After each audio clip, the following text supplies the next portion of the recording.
Hi guys, how's it going? Hope everyone's doing well. And we are here today because I have the second installment of our true crime series, which I'm gonna have to come up with a title for this series because we're gonna have it be a series on my channel because we can't just be covering Chantel all the time. Am I right? Am I right? Am I right?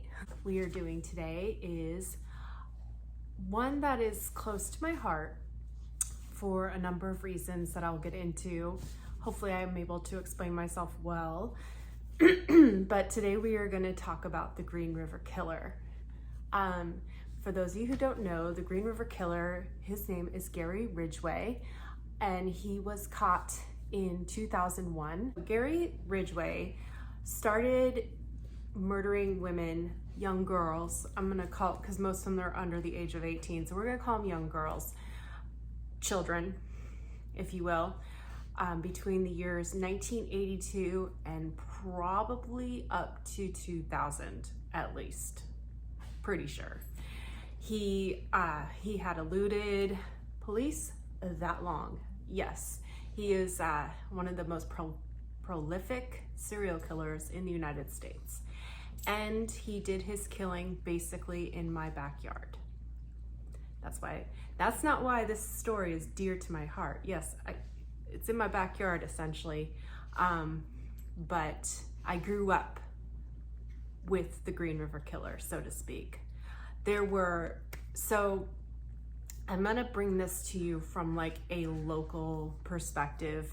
There's lots of information on Gary. I will run down the major points that are, I think, pertinent to this story. However, there's lots of information out there. There's lots of, you can go on the Investigation Discovery channel. There's documentaries on Amazon, Hulu, I believe, all over the place. Find anything you want on him. I wanted to bring something, a unique twist to it, so to speak. And because I basically grew up with the Green River Killer, with the Green River killings, sort of paint a portrait of what it was like. I also want to interject that in the late 90s, I was using heavy drugs, heavy substances, and a lot of them I got off the strip. Now, what is the strip? So we'll get started. We'll start there. That is a great place to start. Let's start with the SeaTac strip. So the SeaTac strip is also known as PAC Highway, Pacific Highway South. It runs alongside the airport, SeaTac Airport, which stands for Seattle-Tacoma International Airport. So SeaTac, Seattle-Tacoma, get it? Okay, cool, you learned something new, congratulations. And so Pacific Highway is south of Seattle, so it's kind of known for like being between Seattle and Tacoma. So it's basically that space there. So it's between Seattle and Tacoma. This was the spot to go and pick yourself up a prostitute. So this was prime hunting ground for Gary Ridgway. He kind of broke the mold when it comes to serial killers. So we'll get into Gary Ridgway real quick. I'll give you kind of a backstory. I'm going to reference this book from time to time. It's Green River Running Red by Ann Rule. Ann Rule is a true crime author. She wrote The Stranger Beside Me. She actually worked with Ted Bundy at the Crisis Center in Seattle, and she worked as a detective. But this book is actually written before Gary Ridgway was caught, because remember, he went undetected for so long, and I'm gonna get into why and how he became, how he fell under the radar when all the signs were there. And I'll tell you like all the theories that were floating around during the time that he wasn't captured. She did update this book. I'm sorry, she did. She updated this book after he was caught. So there is updates to it, but most of it is before he was caught. So I guess she added to it. So a few things we're gonna go over here. We're gonna go over who was Gary Ridgway, what was he like, what kind of person he was, and we're gonna talk about some of the victims. Now, I can't get into all the victims, which is so unfortunate because there are so many victims. And I'm also going to talk about how this kind of affected me personally and how it affected people in our area, because this was a very scary thing. I will talk about it was pretty scary. We didn't know who this person was. We didn't know what he was capable of or what was coming around the corner. We didn't know. We didn't know anything. And it was also kind of thought that the reason he wasn't caught was because they were just prostitutes. I think a lot of the Green River Task Force would be very insulted by that, because later on we've come to find out just how much they really did care and how frustrated they were and how they felt like their hands were tied and they just wanted to catch the guy so badly. And it didn't matter what these girls did, and it doesn't matter what they did. Because they were prostitutes doesn't mean they deserved what they got. They were victims. They were children, okay? And I'm gonna keep referring to them as children because the bulk of them were children. So there's just a lot of things there's a lot of aspects to this case that is just heartbreaking, so heartbreaking. And Gary is a monster. He's a monster, and he belongs in prison. He belongs locked up, and we'll get into that. Okay, don't catch on fire. Cool. All right. Gary was born in 1949, I believe in February 1949 in Seattle. Great. Glad to have you. He was, if I'm looking down, it's because I'm looking at my notes, because once again, like with the Wonderland murders, your girl can't remember everything. The middle child, he was the second of three boys. His father, now I've gotten some, in my opinion, conflicting background on dad. I understand that dad worked in a mortuary, but I also heard somewhere that he was a bus driver too. So I'm not sure, like, did he do both? Was he like one of those jack of all trades kind of dude? But either way, Gary actually learned about necrophilia and his dad's just disdain for prostitutes. Disdain. His dad had this deep hatred of prostitutes. So, and then Gary's mother, she was something else. She was quite a sexual being, especially around her children. She was very, very, very sexual around her kids, almost to the point of where I wonder if there was some sort of molestation going on between mother and son. I'm just saying, he's never admitted to it. However, so this was like the 1960s, so Mrs. Ridgway would show up to like the PTA in like mini skirts and tight clothing, a face full of makeup, big bouffant hair, you know, just cleavage busting out. And in Seattle, like, you just don't see that, even to this day. Like, I don't know, it's like grunge never left the chat. Like, grunge has always been there, even before grunge. I don't know how else to explain it, but like, grunge is just a permanent resident in Seattle. Like, the look. It's like, if you look like crap, you work, you know, just wearing like flannels, because the weather, I mean, let's face it, the weather here ain't great.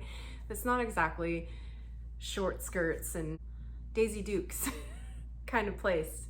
So she was kind of unusual. Now, I'm not gonna like, hey, wear what you want. You know me, I don't care, wear what you want. But I do think that her behavior was questionable. So in this case, I am not quite sure. But like I said, if she just wore outfits and was like mom, I don't know, wear what you want, who cares? But she it's almost like she used it against her kid or her child. I don't know, her other two sons seemed to be very well adjusted in life, but Gary was just kind of on the outside. He was terrible at school. He had a very low IQ. In fact, he graduated high school 2 years late. Fun fact, he actually went to the same high school as my husband. Now, my husband came down from Canada when he was about 14, and he went to Tyee High School, which was a rival high school of mine. So it's in the Highline School District. Same school district as Mary Kay Letourneau, just so you know. I was in school during that whole Mary Kay Letourneau. And let me tell you guys, there was way more teachers in the Highline School District doing shit like that than you even know. So it wasn't just Mary Kay Letourneau at that time. So, and a couple teachers even came from my school. So I even had classes with one of the teachers. Highline School District, woo! So Highline School District is in that whole SeaTac, Burien, Des Moines area, okay, just so you know, and that's south of Seattle. So, but anyway, so he went to Tyee High School, the same high school as my husband.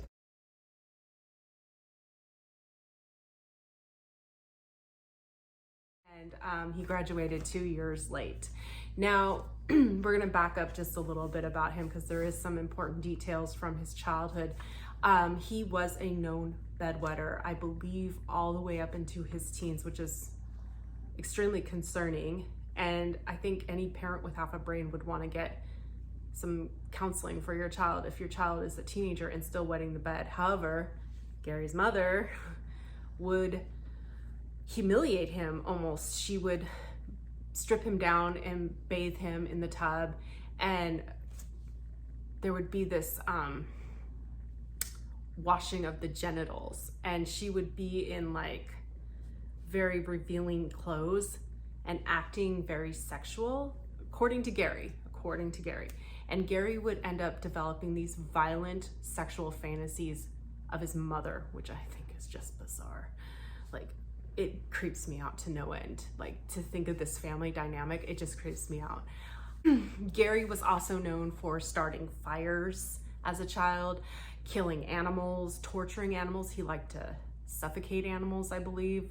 And I believe when he was probably like either early teenager or preteen, he actually stabbed a young boy, and the boy lived.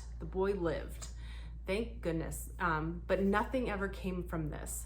Like, literally, he stabbed this little boy, and he said to the little boy, "I just want to see what it feels like to kill somebody." Hello. Hi, I'm a red flag. Nice to meet you. But all this was overlooked. All of it. Like, the cops, he wasn't even questioned by the cops about this. So, yeah, it's just a lot of red flags. So, Gary then, after he graduated high school, Gary joined the Navy. And while he was overseas, I guess you could say, it wasn't like he was deployed. I don't think so. He was in the Philippines, so I'm not sure what was going on in the Philippines, because this was like 1970, I believe. So it's about 12 years before his first killing that we know of for sure.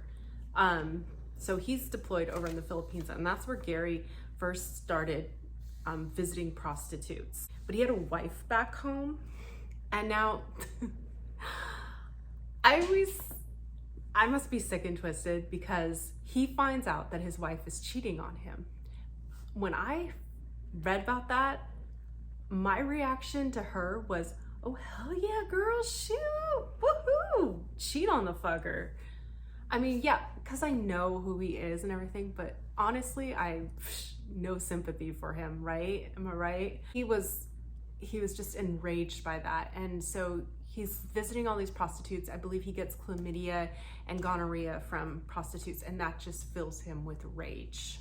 He is just, he is off the chain angry at prostitutes. I mean, take some responsibility, dude. You didn't have to do that. I do know that condoms existed back then. You could have used one of those. I mean, take some responsibility, my God. But like I said, I mean, he's a chronic bedwetter, so, and his mom was like washing his wee-wee off. He comes back from the Philippines and he marries a second time. I'm not gonna give out the names of the wives. I don't think it's relevant. wife 1, wife 2, wife 3. Okay, you get it. We don't need names. It's their part is not relevant to the story. I personally think, like, the reason I'm gonna say that is because he was so painfully normal in so many ways. He really was Dr. Jekyll and Mr. Hyde. Like, truly. Like, I believe only a select few got to see this super dark side, and God help you if you were one of them. Second wife, he actually had a son. God help the son. I don't know where he is to this day. I don't know if he even lives in the area. I don't care to know. It's not on him. You don't get to choose your parents, you know what I mean? So let's remember that about this kid. We don't get to choose who our parents are. Very unfortunate, but he did have a son. And after the child, things started falling apart because sexually, like, I guess he just wasn't getting it enough. So he started going out again and cruising the SeaTac Strip, Pack Highway, searching for prostitutes, and he starts visiting prostitutes. We will circle back because this is basically leading up to 1982. In 1982, I was 4. I was 4 years old when this started. I was 4 and I was living in North Seattle. However, the Green River and all these places were not that far from even North Seattle. Let's get into a couple of the victims, shall we? Now, like I said previously, I can't go over all the victims because there's just so many. So the first victim was Wendy Caulfield.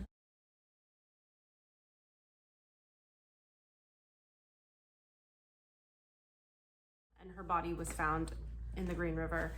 I may not get the timeline absolutely spot on. I'll just say the summer of '82 is about when the first victim started showing up. I want to bring more significance to the next couple of killings because it was like a cluster. Opal Mills, Cynthia Hines, and Marcia Chapman. I wanna mention Opal Mills because how young she is. Opal Mills was 16, and she turned 16 in April of '82. Opal didn't have the best childhood, obviously. She had a very verbally abusive father, and just a lot of dysfunction in her family. Opal may not have actually been a prostitute, but she was certainly leaning towards that. So she was, who knows how she was picked up by the Green River.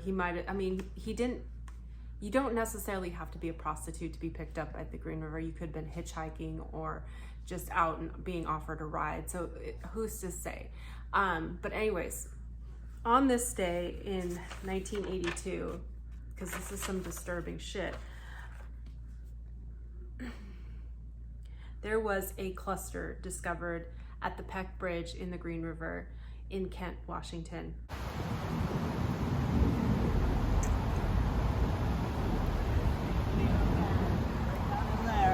Was that where it was? That's the Peck Bridge. This wasn't here. Oh, okay. So this was the Peck Bridge. Okay. And then, so they were found down here, right? First body down there, 2 boys found. Right. And the boy said he can't handle seeing water, hair underwater.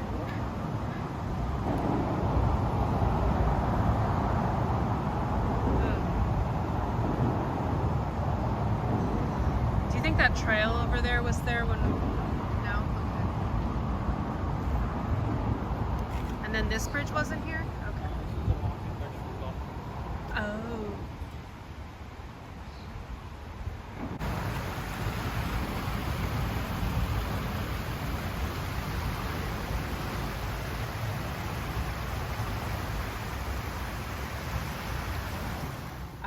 So Gary was there that day. He was hauling 3 bodies down and he was going to put them all in the river. Now he inserted rocks into 2 of the 3 victims' vaginas and weighted them and put them in the river. He was about to get the 3rd one in when he was interrupted by a fishing boat or a fisherman coming down the river. So he had to skedaddle. So this fisherman discovered the victims in the water and obviously called the cops. Now, they were only aware of the 2 victims in the river, but once the police got there and started surveilling the scene, they literally stumbled upon the 3rd victim. So those 3 was Opal, Cynthia Hines, and Marsha Chapman. Sadly, Marsha Chapman actually reported a rape, I believe, maybe a few months before she was murdered. So the sex crimes division actually went to her apartment and spoke to her about this, and then they found her murdered, and it really tore up the detective, Faye Brooks. She was one of the detectives on the case. It really messed her up to see her dead after talking to her about a rape. So in 1982, there were 15 killings, 15 that we know of. Sites. There was dump sites scattered all over. There's dump sites just everywhere.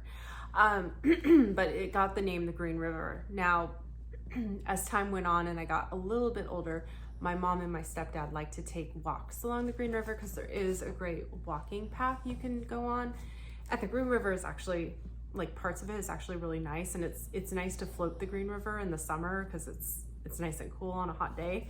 But my parents loved to go for walks, and I would cry and beg my parents to not go because I was so sure they would die. That's all I knew about the Green River. I was like, you can't go on the Green River, you'll die. That was my first, I was scared to death of him. It was constantly on the news. Everybody was talking about it. Who is this guy? Who's doing this? My grandmother even had her own personal theory. She thought it was someone she worked with. She was sure that this one guy was the Green River Killer. Like, she would insist it. Of course it wasn't, thank God. But everyone had theories. There were theories galore. There was theories that he was a cop. There was theories he was a truck driver. Just, there was a suspect out. He was a taxi driver. He knew like 5 of the victims. He ended up getting his name cleared. And all the while, at this time, Gary gets arrested for soliciting a prostitute. Yeah, it's just great. So we're gonna fast forward a little bit. So in 1983, there was a victim, Maria Malvar. She was, I believe, Filipina. She was with her boyfriend the night she disappeared.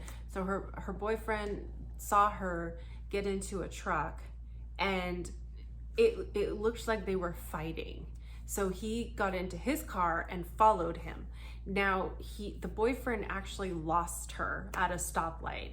And so he went back, told her family, hey, Maria is missing. She got into a vehicle. Now, I'm pretty sure Maria was into some form of prostitution. However, for whatever reason, this was maybe not planned. I don't know. So what ended up happening was Maria's family and the boyfriend were driving around trying to find this truck. Well, they found it. This side, all these houses are a bunch of trash. No, there's.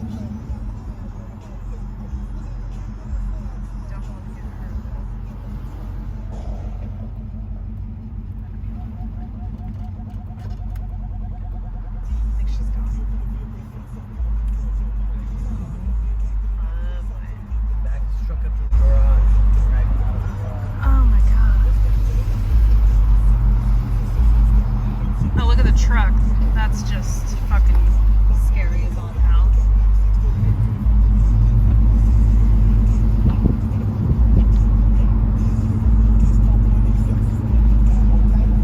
And it was parked in front of Gary Ridgway's house. I mean, obviously, we know who it is. The family calls the police.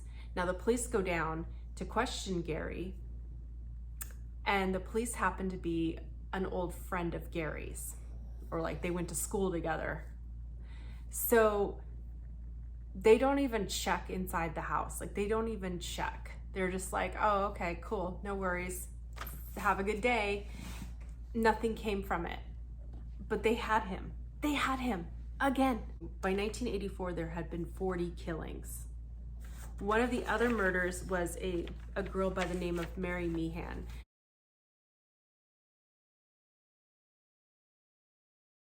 Now, Mary grew up in Bellevue, which is on the east side of the Lake Washington. We call it the east side, but it's literally east of Seattle on the other side of Lake Washington. And she actually came from a very good home. She was very troubled, and she was living with her boyfriend and staying in motels along Pack Highway. And she was 8.5 months pregnant when she was murdered. She was raped and murdered at 8.5 months pregnant. Not only was she 8.5 months pregnant, she was a child herself. She was a baby having a baby. When you hear stuff like that, my heart just breaks. Of everything this man took from her and her family and her baby. Oh my God.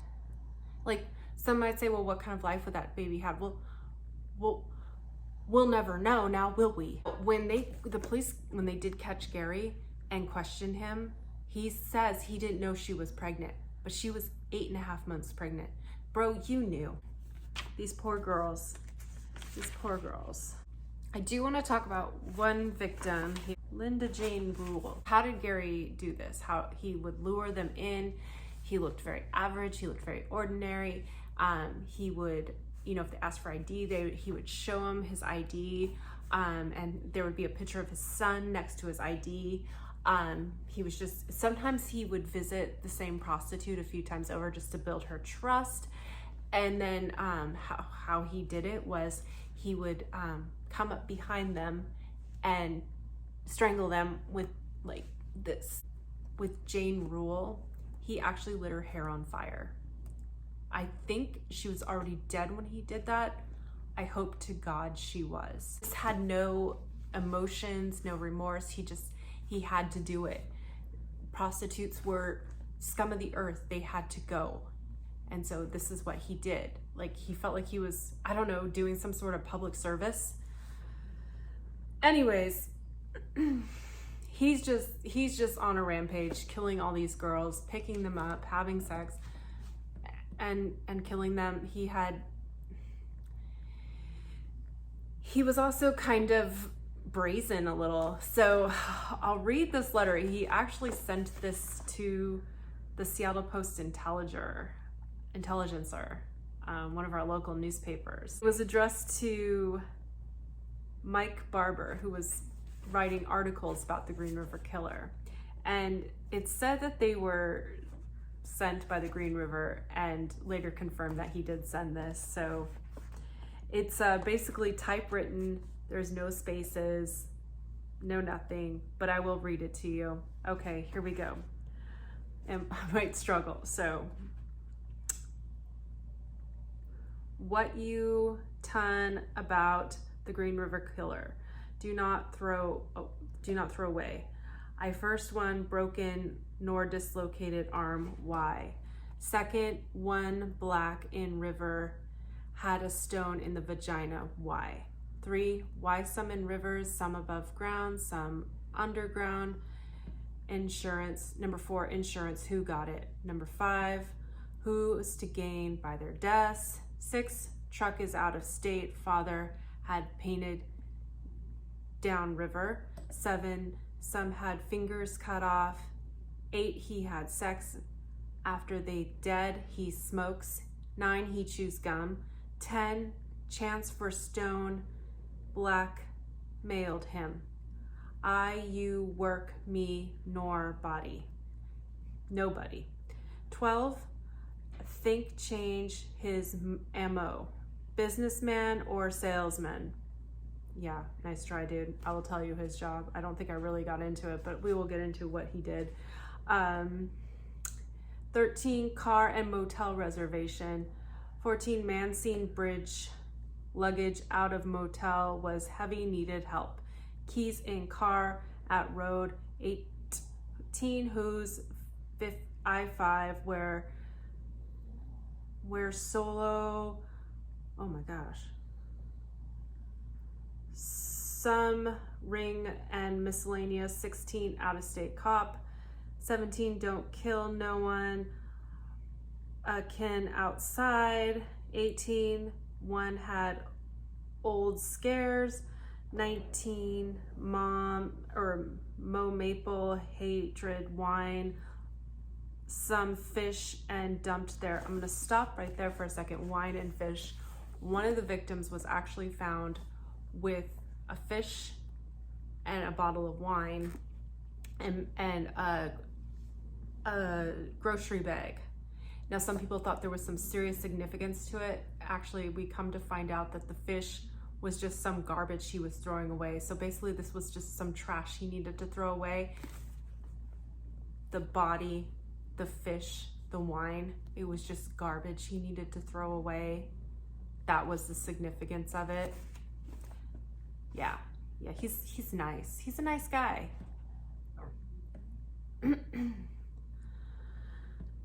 So some fish and dumped there. 20, any drugs or selling I had found, who found it's where he rests. 22, when die, they die day or night. 23, what our mouths sore is a trick. Why take some clothes and leave the rest? 25, the killer wears Seattle East Ring. 26, real estate mansion man, long haul truck driver, river, last seen with one. That's where the truck driver theory came into. Some had rope marks on hands. One black in river had aura only. I'm not really sure. We don't think he had a very high IQ, but we're almost there. You guys are hanging in. You guys are rock stars. 30, strangled, but for the meds. 31, one black in river had worked for Metro. 32, months had pimps betting them. 33, escort modeling forced them off fear of death. 34, maybe pimp hater, get back at them. 34, who finds the bones? What are there for? 35, man with gun or knife. 36, some had paid to kill. One are okay, I don't even know. 37, kill who they are, or is it what they are? 38, any dead for than the rest. 39, it could, a man, Portland, some work there. There was some bodies found in Portland, Oregon. Just to throw him off track, he would literally drive the bodies down to Portland in hopes to throw the cops off. There was a book at Denny's, sign of this belongs to cop. Letter sign, call me Fred. Nice try, Fred. We know your name.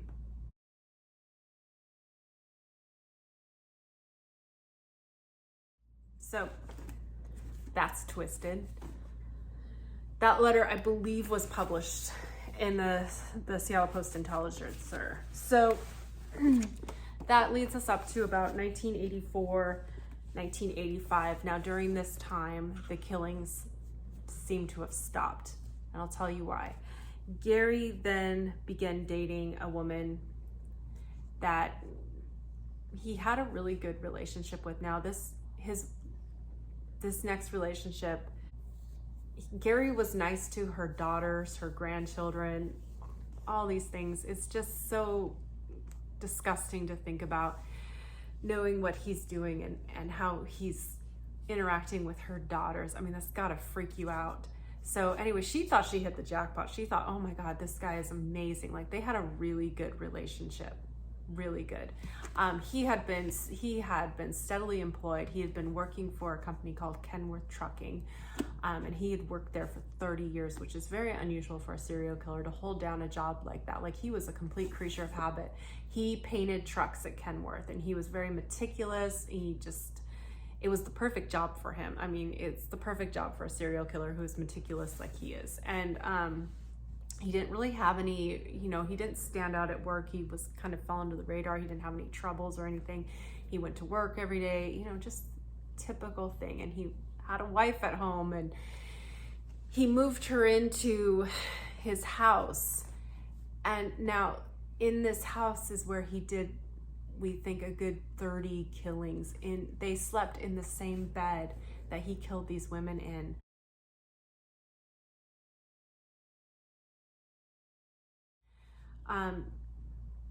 He even during this time took his son along with him, and him and the victim walked off into the woods, and he killed her and then came back and gave some sort of bullshit story to the son, like, oh, she decided to walk home or something like that.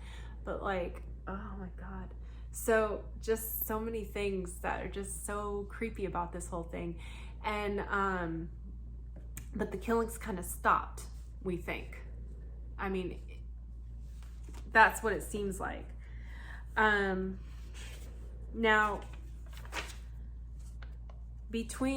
so just for the timeline's sake, Gary and her, I'll just call her because I don't want to use her name, even though you can easily find her name, but I'm just not going to use her name. Gary and her got married in 1988. Now, by this time, the killings had we assumed by this time that the killer had either moved away, was in jail for another crime, or had died. My personal opinion was I thought he died, because I thought, well, there's no way he's going to just stop like that. But he did kind of stop. Now, we're going to fast forward to the late 90s when I was doing drugs, and I got a lot of cocaine off of Pack Highway. And ironically, I actually did party with an older prostitute who worked the strip, and she worked the strip during the 80s. Now, one of the things she said to me was, and I remember this so clearly, is we were in her room together getting high, and she looked at me and she's like, don't do this, baby, don't do this.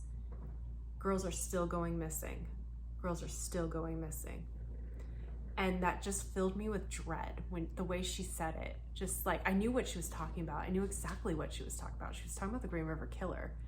And like the thing is that I was scoring drugs off Pacific Highway during this time, and it was just this terrifying warning that I was getting from her, which was, don't do this, baby. There's still girls going missing. And she said the only thing is the cops just stopped caring, and the media stopped caring. That's kind of word on the street. I don't know if that's necessarily true. It might, just because the girls went missing and the nature of their jobs, because they're prostitutes, they might have, you know, it's kind of hard to say if they are actually missing or if they just went somewhere else. Like, come on, man. Like, these women deserve to be found, regardless of whatever your background is.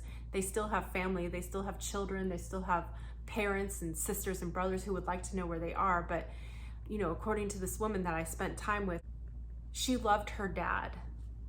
And I'm so glad he never hurt her. I hope she's okay wherever she is. I hope she's okay. She was very sweet. She loved her dad. Her dad was very ill, but she was very, very addicted to drugs. She was in so deep. She was in so deep that there was just no chance in hell she was getting out of it. It was just part of her life. It was just, and she would tell me, I don't want this for you.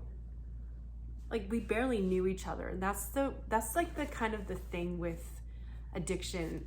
People who've been doing it for a long time and a newcomer comes in, it's like, I don't want this for you. And I'm glad I didn't stay in the game like she did. I don't want that for me either. And I don't want it for her. I don't want it for anyone, to be honest. But I did dumb things, like I would hitchhike. And if he had pulled up, and I would have gotten in the car with him, no questions asked. This guy was so ordinary. So he did eventually get caught in 2001. Now, I had a year sober at this time when he got caught. And when I saw his picture on the news, I was filled with absolute dread. I couldn't sleep for a while. I was so terrified by him. He scared me more than anyone else because of how ordinary he looked.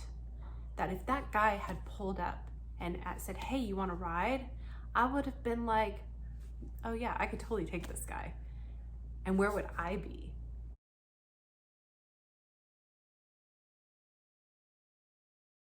And that could have so easily happened to me because I did hitchhike and I did get into cars with people I didn't know at this time. I had to get from point A to point B, and I just did what I had to do.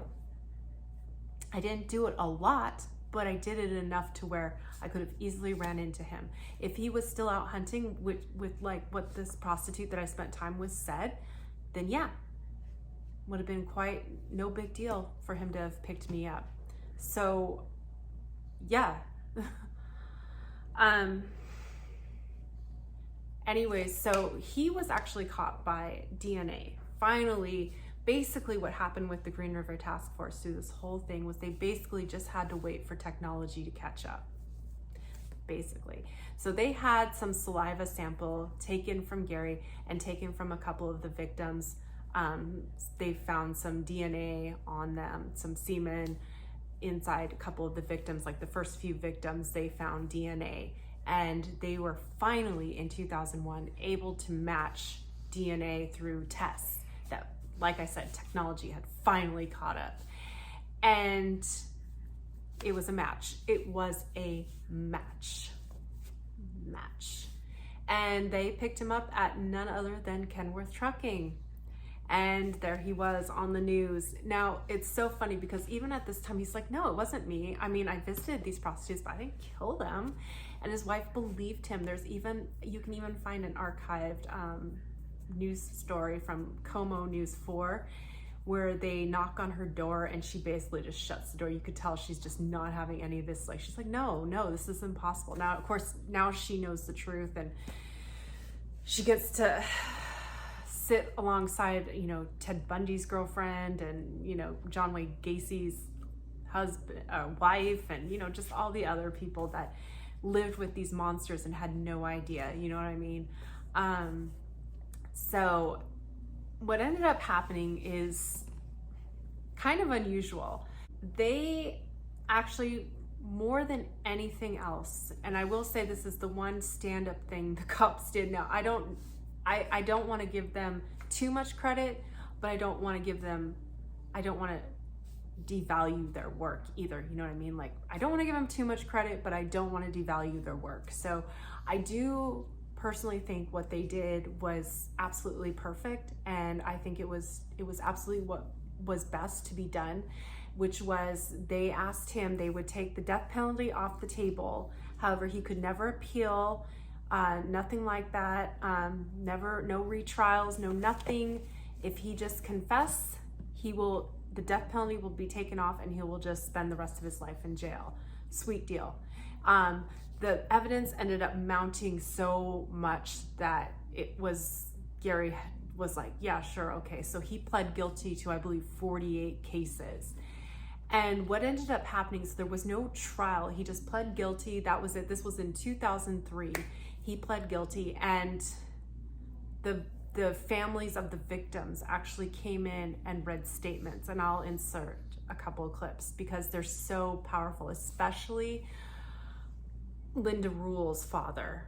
Oh my God. I don't know how he could say what he said. And the fact that he did, we have got to give him some credit for finding peace in his life. Like, what choice does he have? Like, these people had their loved ones taken from them regardless. And they were taken from them when most of these were children.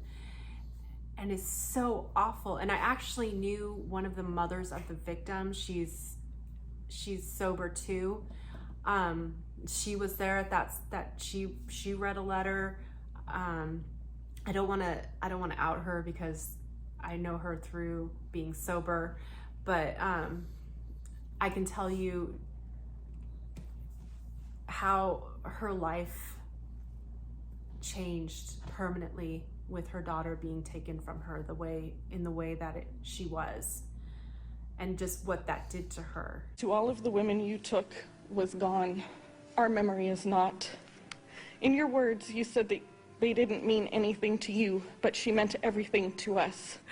She was a mother, she was a wife, she was a sister, and we miss her. He's an animal. I wish for him to have a long, suffering, cruel death. He's gonna go to hell, and that's where he belongs. There are people here that hate you. I'm not one of them. You've made it difficult to live up to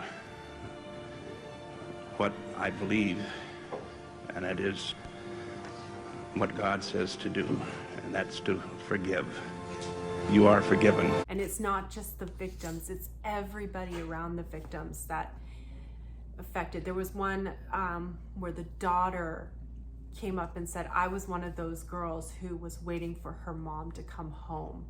And it was just, oh my God. He took these women from their children. And she wasn't the only child.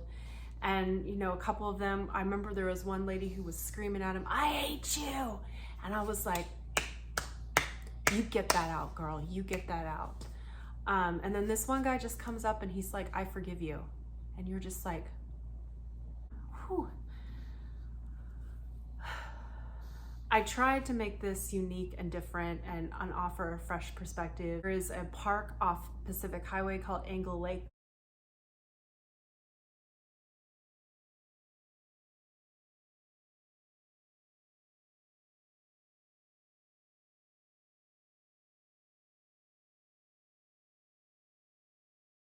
Where I believe Opal Mills was last seen. I never liked being at that park. I never liked hanging out on Pacific Highway before I got into drugs. There was just something about that area that was just creepy. It was just creepy to be out there. And the prostitution actually really died down. Even Anne Rule, the writer I was telling you about, the one who worked at the crisis clinic with Ted Bundy, she actually would drive along the strip and be like, hey girls, you know, be careful, there's this guy out there, please stay safe. You know, there was a lot of people out there doing what they thought they should do to keep these poor girls safe. In fact, there was some more victims that were found in 2010. So, I mean, they're still being found.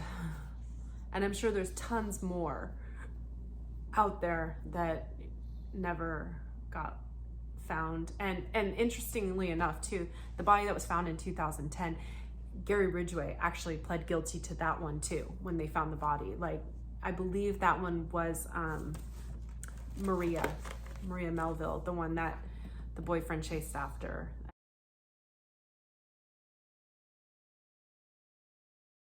I think that was the body, I'm pretty sure.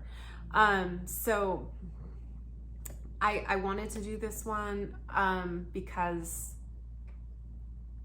it was such a part of our lives growing up. It was just always on the news. It was terrifying, it was scary. No one knew who it was. It was nothing but theories for years. And I think that Gary is far more terrifying than Ted Bundy ever could be. So like I said, I wasn't able to get through all the victims. I did want to highlight a few of them. Even when I was in my 20s and I moved into an apartment and I was looking out at the ravine behind my deck, and I don't know if this is true or not. Like, it could just be a major rumor. Like, I don't know, a quarter of a mile from the strip. And I had a view of a nice little ravine, and one of the maintenance guys was like, I was when I just moved in, I was like, oh, that ravine is so peaceful. He's like, yeah, they found a victim from the Green River Killer in there. And I was like, why would you tell me that? That's messed up. Why would you tell me that? I never really looked into it. I could easily look and see if it's true. I don't know if I want to know if it's true. I like going off of the theory. Like, that's just what it was like living in this area. Like, it was just so much misinformation, so much hype, so much fear, and so much stigma placed on these girls. Like, a lot of people were like, well, that's what you get when you prostitute. You shouldn't prostitute. And it's like, well, that doesn't make it okay. They deserve respect. You're a prostitute and you have sex for money. Doesn't make it okay to be treated to be murdered. I always defended them. I always will. I always, to the death, will defend these girls. And I always want to do right by them, because what was done to them is disgusting. So I feel like I'm just repeating myself. So everyone, I want y'all to take care. Stay safe, drive fast, make good choices, okay? I love y'all. Have a good night.